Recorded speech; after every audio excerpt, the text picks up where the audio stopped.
What's up everyone, welcome back, it's Daniel again, and today I'm going to be sharing with you my version of a diner style hash brown. This is one of my all-time favorite recipes. They're so crispy and delicious, they're also super simple and easy to make.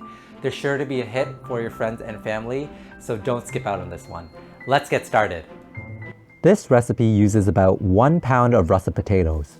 I'm using 4 small ones here, but feel free to use 2 medium or even 1 very large potato. Wash and rinse the dirt off and peel the potato skin. Removing dark spots with the tip of a knife if you see any. Don't worry if you end up with very irregularly shaped potatoes, since we will grate them into shreds later anyways.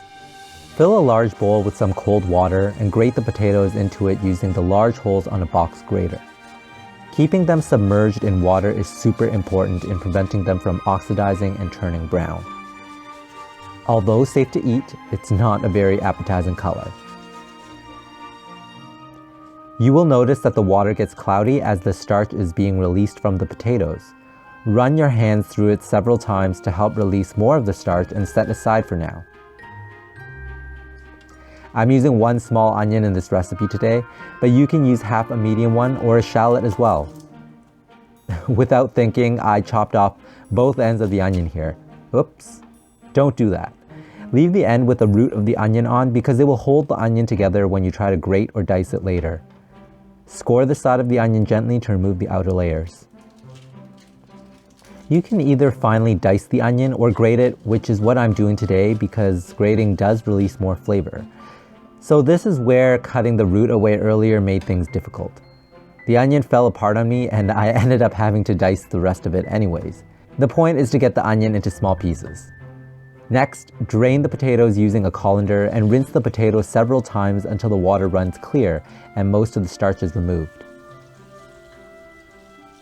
This step helps get the hash browns crispy when we fry them.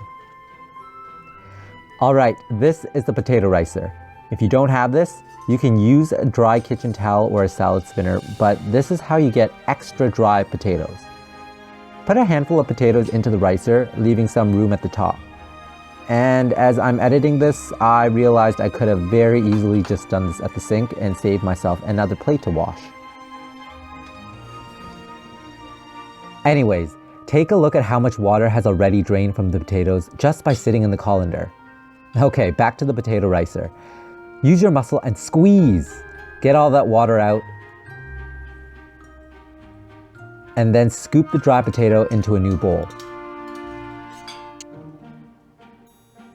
Do not skip this critical step.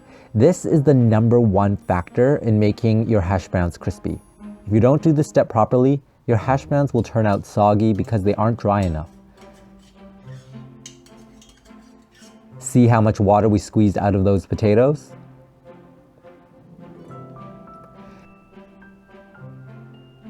Turn on your stove to between medium and medium-high heat.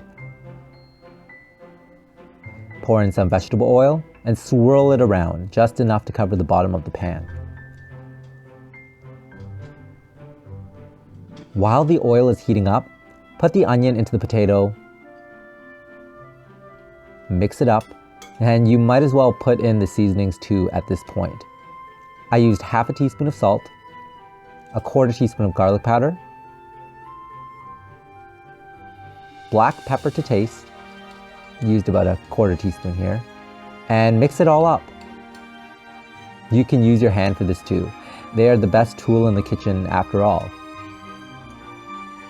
And now it's ready to fry. Drop a potato shred into the oil, and if it sizzles, it's hot enough to get frying. Place half the potatoes into the skillet, scatter it all over, and bring in the edges using a spatula so they don't brown too quickly. Flatten to about a 1/4 inch in thickness and add a little more oil if it looks too dry.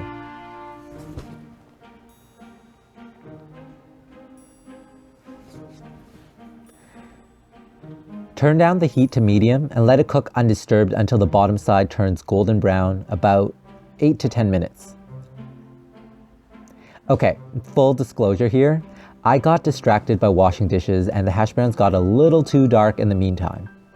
So instead of showing you the rest of this batch, I'm going to repeat everything for the second batch and show you what it should look like when you flip it. Cover the bottom of the pan with oil again, make sure it's hot, and put the rest of the potatoes in.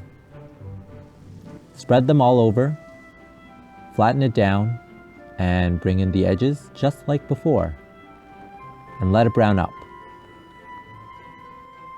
This time I kept an eye on it like a hawk.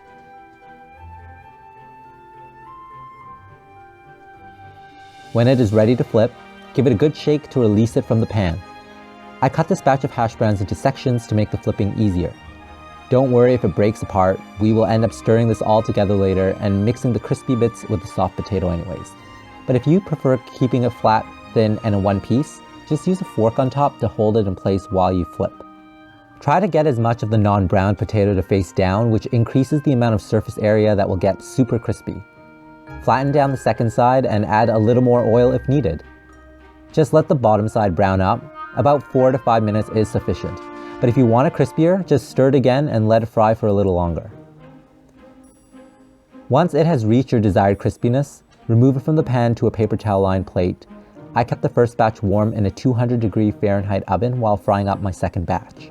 For an even simpler, more convenient version of this, use dehydrated onion or onion powder instead of fresh onion. I also used a pinch of oregano for a little bit more flavor in this one. This comes together so quickly, as you can see, and while it doesn't quite have that fresh onion flavor, it's a great alternative way to make hash browns when you're in a pinch. And there you have it, crispy diner-style hash browns. I hope you make these for your friends and family. I guarantee you, they will want seconds. All right, I'm so excited for this. It's the crispy hash browns, diner style.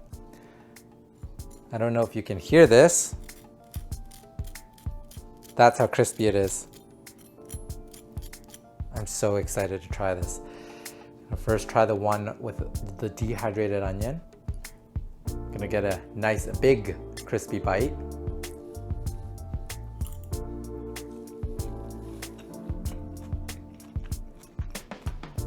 Oh, that's good.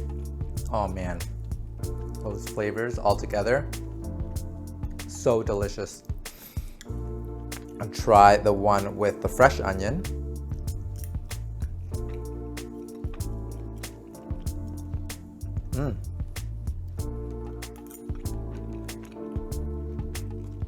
Hey, there is a little bit of a difference. They're both great. Obviously, the fresh onion has a much stronger onion taste. It's really crispy. It's really delicious. It's everything you want from a hash brown. You do have to season it with enough salt, and these are perfectly seasoned. They're so good. Oh, man. I'm gonna have another one. You gotta try this. I'm not kidding, this is really good. It's so simple and easy to make as well, and you can whip it up pretty quickly. Takes really simple ingredients, potato and onion, or just potato and seasonings and some oil, and you have yourself a delicious hash brown, diner style hash brown here. And as always, if you like this video, remember to give me a thumbs up. Comment down below, let me know what you think. I always love hearing from you. Remember to hit that subscribe button and that notification bell so you get posted on all my videos. I will see everyone soon. Till next time. Bye everyone.